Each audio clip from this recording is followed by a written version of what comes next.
Hello guys, welcome to my channel. তো আজকে আমি এক্সপ্লোর করবো জুজুৎসু কাইসেন সিজন 3 এর এপিসোড নাম্বার 9। তোমরা যারা আগের এপিসোডগুলো দেখোনি সেগুলোর লিঙ্ক আমি ডিসক্রিপশনে দিয়ে রাখবো, সেখান থেকে দেখে নিতে পারো। সো আর বেশি দেরি না করে চলো শুরু করা যাক আজকের ভিডিও। তো আমরা দেখতে পাই হিগুরুমা ইউজির কথা মানতে চায় না এবং সাথে সাথে তার ডোমেন এক্সপেনশন ওপেন করে দেয়, যেটার নাম থাকে ডেডলি সেন্টেন্সিং। তো ইউজি ভাবতে থাকে যে ডোমেন খোলার আগেই তার হিগুরুমার উপর অ্যাটাক করে দিতে হবে। তো সে দৌড়ে হিগুরুমার কাছে যায় এবং তাকে একটা পাঞ্চ মারার চেষ্টা করে, বাট তার হাত সেখানেই আটকে যায়। তো হিগুরুমা তাকে বলে যে তার ডোমেনের মধ্যে মারামারি করা অ্যালাউ নেই এবং এই নিয়মটা তাদের দুইজনের ওপরই সমান। তারপরে তারা দুইজনই একটা কাঠগড়াতে দাঁড়িয়ে যায়।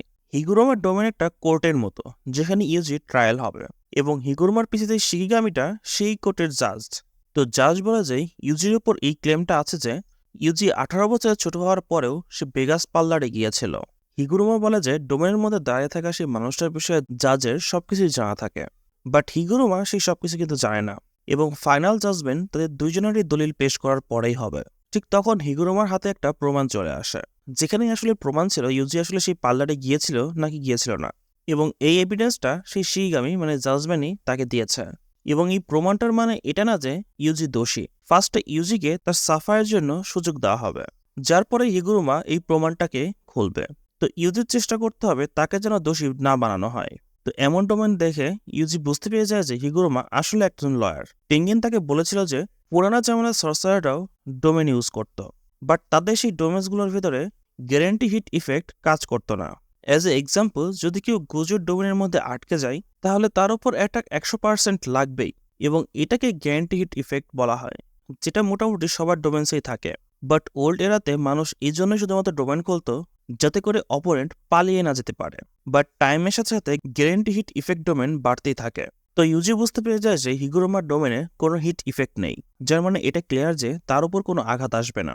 এবং বাইন্ডিং পাওয়ার কারণে হিগুরুমাকেও এই ডোমেনের বিষয়ে ইউজিকে জানাতে হবে। হিগুরুমা বলা যায় ইউজিকে তার সাফাই দেওয়ার জন্য শুধুমাত্র একটা সুযোগই পাবে। তারপরে হিগুরুমা প্রমাণ দিয়ে তার দলিলটা দেখাবে। দেন এটার উপর ভিত্তি করে জাজমেন্ট ফাইনাল বিচারটা করবে।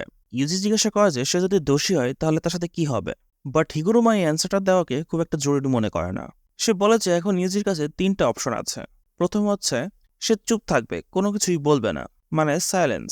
সেকেন্ড, সে তার দোষ স্বীকার করে নিক, মানে কনফেশন। এবং থার্ড, সে মানা করে দিক, এটাই যে সে কোনো কিছু করেইনি, যার মানে হচ্ছে ডিনাই। এবং সে চাইলে মিথ্যাও বলতে পারে, যেটা শুনে ইউজি একটু অবাক হয়ে যায়। সে বলে যে ট্রায়ালে মিথ্যাও বলতে পারবো। হিগুরুমা বলে যে যদি সবাই সত্যিই বলতো তাহলে ট্রায়ালসের কোনো প্রয়োজনই ছিল না। দেন ইউজি ভাবতে থাকে যে তার এখন কি বলা উচিত। সে সেই পার্লারেও গিয়েছিল এবং সেখানে গেমসও খেলেছিল এবং সে টাকাও জিতেছিল, বাট শাস্তি থেকে বাঁচার জন্য তাকে মিথ্যা বলতে হবে। বাট সে এটা জানে না যে সেই প্রমাণে আসলে কি আছে।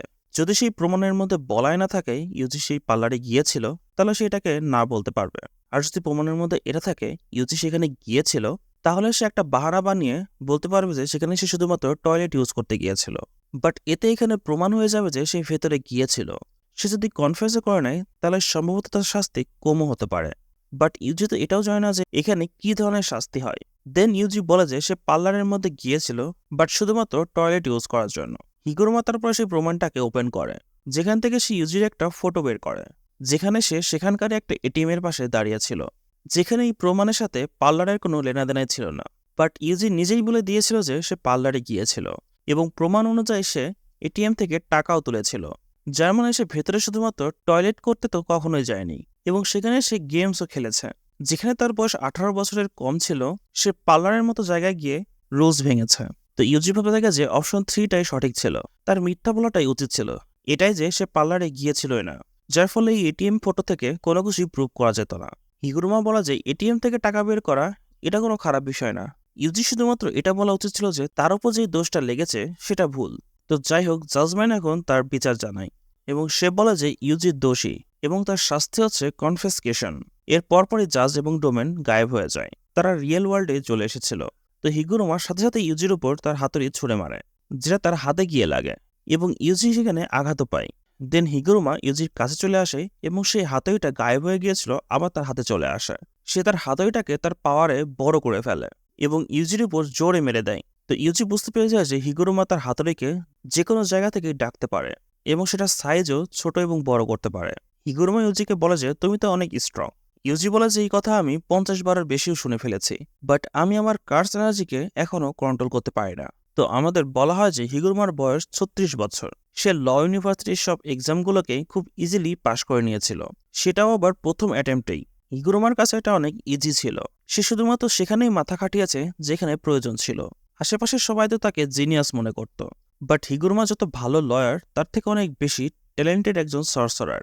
পাওয়ার পাওয়ার সাথে সাথে সে তার ডোমেন এক্সপেনশন করে দিয়েছিল, এবং সে তার নিজের টেকনিক অ্যানালাইসিস করার সাথে সাথে সে বাকি সব ব্যারিয়ার টেকনিকগুলোকেও শিখে নিয়েছিল, এবং তারপরে কার্স এনার্জি কন্ট্রোল করাকেও শিখে নেয়। সে পাওয়ার 12 দিনের মধ্যেই হিগুরুমা গ্রেড 1 সর্সারের মতো পাওয়ারফুল হয়ে গিয়েছিল। কালিং গেমে এন্টার করার আগে সে অনেকগুলো কার্স স্পিডকে শেষ করে দিয়েছে, এবং এখন পর্যন্ত সে 20টা প্লেয়ারকে হারিয়েছে। হিগুরুমা তারপরে তার হাতুড়িকে লম্বা করে ইউজির উপর অ্যাটাক করে। তারপরে সে তার হাতুড়িকে বারবার ইউজির দিকে মিসাইলের মতো ছুঁড়ে মারছিল, বাট ইউজি কোনোভাবে সে অ্যাটাকগুলোকে ডাজ করে নিচ্ছিল। হিগুরুমা জিজ্ঞাসা করে যে তুমি তোমার কার্স এনার্জি ইউজ করতে পারছো না, তাই না? এবং ইউজি বলে যে না, এবং এটার পিছনে অবশ্যই তোমারই হাত থাকবে। তো হিগুরুমা বলে যে যাকে কনফেসকেশন শাস্তি দেওয়া হয় সে কিছু সময়ের জন্য তার কার্স টেকনিক ইউজ করতে পারে না, বাট মনে হচ্ছে যে ইউজির কাছে কোনো কার্স টেকনিকই নেই, যার কারণে জাজ ইউজির কার্স এনার্জিকেই উড়িয়ে দিয়েছে। কার্স টেকনিক বেসিক্যালি প্রত্যেক সর্সারের কাছে একটা স্পেশাল পাওয়ার হয়ে থাকে। যেমন মেগুমি তার শিকিগামিকে সামন করতে পারে, বাট ইউজির কাছে তো কোনো টেকনিকই নেই, সে শুধুমাত্র লাথি ঘুষি মেরে বেড়ায়। তো হিগুরুমা ভাবতে থাকে যে কোনো কার্স এনার্জি ছাড়া সে তার সামনে টিকে কিভাবে আছে। যার মানে তার শরীর অনেক বেশি স্ট্রং, বাট একটা নর্মাল মানুষের শরীর এত শক্তিশালী কিভাবে হতে পারে? বেশিরভাগ সর্সারারই যখন তাদের টেকনিককে হারিয়ে ফেলে তখন তারা অনেক বেশি দুর্বল হয়ে যায়, বাট ইউজির তো কার্স এনার্জিকেও ডিসেবল করে দেওয়া হয়েছে। তারপরেও সে এত ভালোভাবে ফাইট কিভাবে করছে? ম্যাক্সিমাম মানুষই তো তার হাতুড়ির একটা বাড়িতেই মরে যায়। যার মানে এখন হিগুরুমাকেও একটু কেয়ারফুলি ফাইট করতে হবে, এবং ইউজিকে হারানোর জন্য তার ফুল পাওয়ারকে ইউজ করতে হবে। সে আবারও ইউজির উপর অ্যাটাক করা শুরু করে দেয়, যার ফলে ইউজি উপর থেকে নিচে স্টেজের উপর এসে পড়ে। সে হিগুরুমার উপর সে বাথটাবটা তুলে ছুঁড়ে মারে, বাট হিগুরুমা পানির মধ্যে থেকে বের হয়ে তার হাতুড়ি বড় করে ইউজির উপর মেরে দেয়।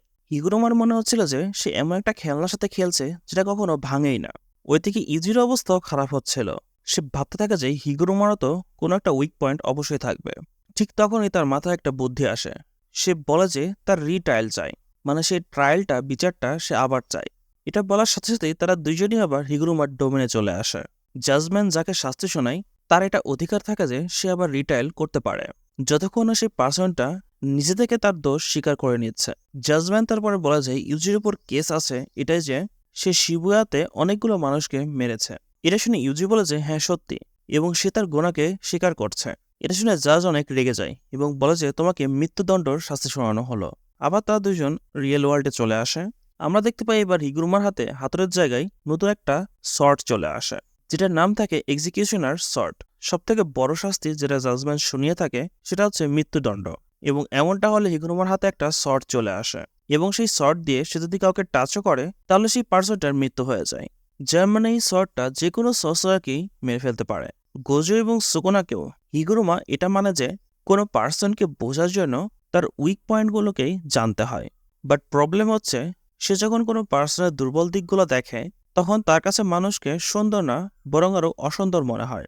প্রতিদিন ক্রিমিনালকে দেখতে দেখতে তার মাথা একদম নষ্ট হয়ে যাচ্ছিল।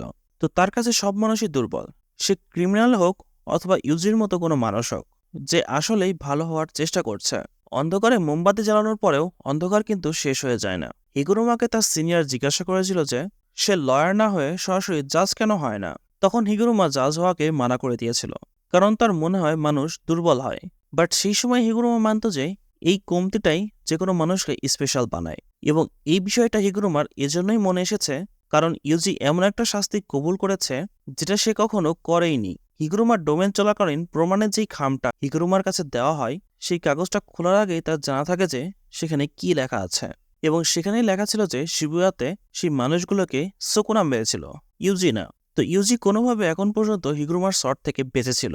হিগুরুমা তারপরে তার শটটাকে গায়েব করে দেয় এবং ইউজি তাকে একটা জোরে পাঞ্চ মেরে দেয়, যার ফলে হিগুরুমা অনেক দূরে গিয়ে পড়ে।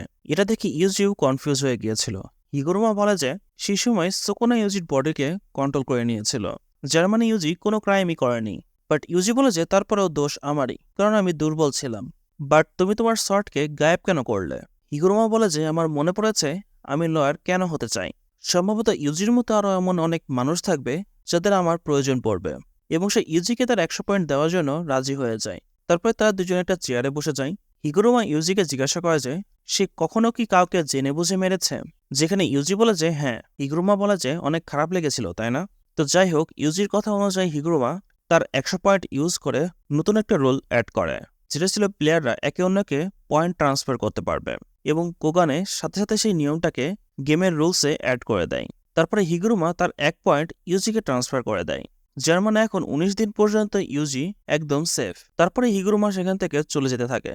দেন ইউজি বলে যে তুমি কি আমাদের কোনোভাবে সাহায্য করতে পারবে? হিগুরোমা তখন বলে যে সে যখন প্রথমবার কোর্টে তার ডোমেন খুলেছিল তখন সে সেখানকার জাজ এবং সামনে থাকা লয়ারদের মেরে দিয়েছিল, যারা কি তাকে অন্যায়ভাবে সাজা শুনিয়েছিল, এবং তাদের থেকে হিগুরোমা 2 পয়েন্ট পেয়েছিল এবং বাকি 100 পয়েন্ট সে কলোনিতে আসার পরে পেয়েছিল। যখন কালিং গেম শেষ হয়ে যাবে তখন হিগুরোমা নিজেই পুলিশের কাছে গিয়ে ধরা দেবে। তো সে যদি ইউজির সাথে থাকে তাহলে তার নিজের উপরে আরো বেশি ঘৃণা হওয়া শুরু করবে। এটুকু বলে হিগুরোমা সেখান থেকে চলে যায় এবং এই এপিসোডটা এখানেই শেষ হয়ে যায়। তো ইউজি তার যে কাজটা ছিল সেটা সে করে ফেলেছে, নতুন রুল অ্যাড করে দিয়েছে। ওইদিকে মেগুমির সাথে কি হবে সেটা আমরা নেক্সট এপিসোডেই জানতে পারবো। সো তোমাদের ভিডিওটি কেমন লেগেছে আমাকে কমেন্টের মাধ্যমে অবশ্যই জানিয়ে দিবা, এবং ভিডিও যদি ভালো লেগে থাকে অবশ্যই ভিডিওতে লাইক করে দেবো এবং চ্যানেলকে অবশ্যই সাবস্ক্রাইব করে রাখবা। দেখা হচ্ছে তোমাদের সাথে নেক্সট ভিডিও নিয়ে। Till then tata, bye by.